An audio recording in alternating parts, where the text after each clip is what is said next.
Hello friends, நம்ம favourite சீரியலில் அடுத்து என்ன சுவாரஸ்யமாக நடக்குதுன்னு பார்க்குறீங்க.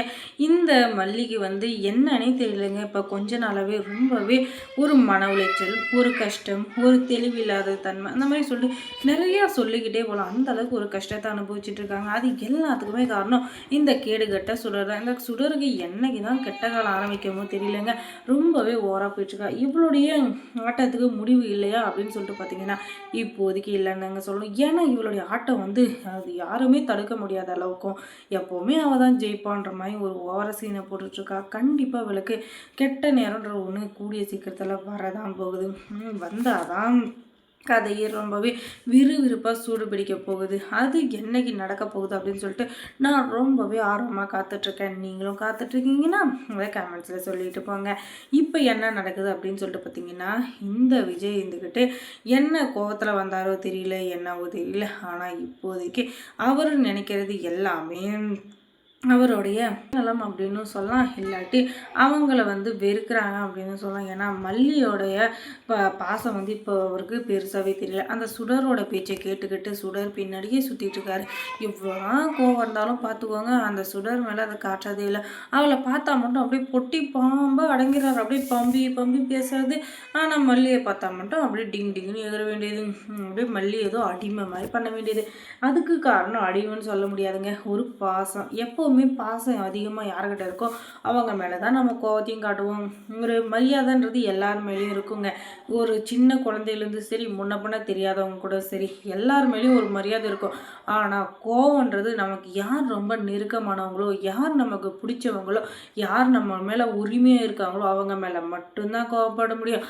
அதை நல்லாவே தெரிஞ்சிட்டு இருக்காங்க இந்த மல்லி. அதனால் இந்த இருக்கா இல்லையா, சுடரை பற்றி பேசிகிட்ருக்கா. அந்த இவர்கிட்ட ரகுக்கிட்ட பேசிகிட்ருக்கா.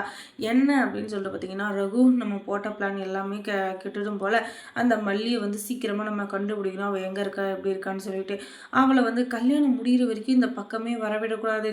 அப்படி வந்துட்டா அதுக்கப்புறம் கல்யாணம் தானாக நின்று போயிடும். அதுக்கு மேலே வேறு சூனியமே தேவையில்ல அப்படின்னு சொல்லிட்டு இவள் பேசிகிட்டு இருக்க. அந்த ராஜேஸ்வரி பின்னாடி ஒட்டு கேட்டுட்ருக்கா. என்னடா இவள் அடிக்கடி ஃபோனை தூக்கிட்டு போயிடறா. ஃபோனை நான் காக்காயை தூக்கின்னு போய்டும். அதுவும் கையிலே வச்சுருக்கா. ஏதோ கம்மு போட்டு ஓட்டின மாதிரி. என்னவா இருக்கும் அப்படின்னு சொல்லிட்டு அப்படியே அங்கேயே சுற்றிட்டுருக்கா. அப்போ தான் அவளுக்கு தெரிய வருது, இந்த சுடர் அந்த ரகுக்கிட்ட ஃபோன் பேசிகிட்டு இருக்கா அப்படின்னு சொல்லிட்டு. இவன் என்ன தான் பேசுகிறா அப்படின்னு சொல்லிட்டு பார்த்தா மல்லியை கடத்தனை தெய்வ தான் அப்படின்னு சொல்லிட்டு எல்லா இதையும் அவளே பேசிகிட்ருக்கா. அதை பார்த்தா நம்ம ராஜேஸ்வரிக்கு நல்லா புரிஞ்சு போயிடுச்சு. இவன் எதுக்காக இந்த வீட்டுக்கு வந்தாலும் அந்த வேலையை கரெக்டாக செஞ்சிட்ருக்கா போல். அப்போ மல்லி காணாமல் போனதுக்கு இவதான் காரணமா?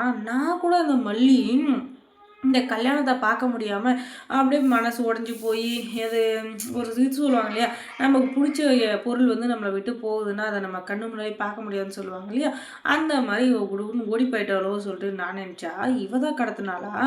அடி பாவி, நான் கூட உன்னை சாதாரண ஆளுன்னு நினச்சடி. ஆனால் நீ பலே கில்லாடியாக இருக்கியாடி. சரி சரி இருந்துக்கோ, வேறு என்ன பண்ணுறது, உனக்கும் திறமை இருக்குது அப்படின்னு சொல்லிட்டு காட்டுறதுக்காக அப்படி பண்ணிட்டேன். சரி நீ எங்கேயாச்சும் பண்ணிட்டு போ. ஆனாலும் இந்த மல்லி பாவம், என்னதான் இருந்தாலும் நாங்கள் திட்டிக்கிட்டு இருந்தாலும் என்ன பண்ணிட்டு இருந்தாலும் எங்களுக்கு டைமுக்கு ஒரு சமையக்காரியோட வேகமாக எல்லா வேலையும் செஞ்சு கொடுத்துருவா. சமையல் நாங்கள் தூங்கி எழுறதுக்கு முன்னாடி செஞ்சு முடிச்சுட்ருப்பா. எங்களுக்கு அப்படி சொகுசான வாழ்க்கை கிடைச்ச மாதிரி இருந்துச்சு. ஆனால் இப்போ இவ நம்மளே ஆட்டி படைக்கணும்னு நினைக்கிறா. இருடி இரு, நீ விஜயை கல்யாணம் பண்ண போகிறதும் இல்லை, மல்லி இந்த இடத்துக்கு வராமல் இருக்கவும் போகிறதில்ல. கண்டிப்பாக உனக்கு ஆப்பு வைக்கிறா. அந்த மல்லியை வீட்டை விட்டு தோற்றணும் இல்லை, முதல்ல உன்னை தோற்றுறேன்னு மனசில் நினச்சிக்கிட்டு அவள் வந்துக்கிட்டு அமைதியாக அந்த பக்கம் போயிடுறா.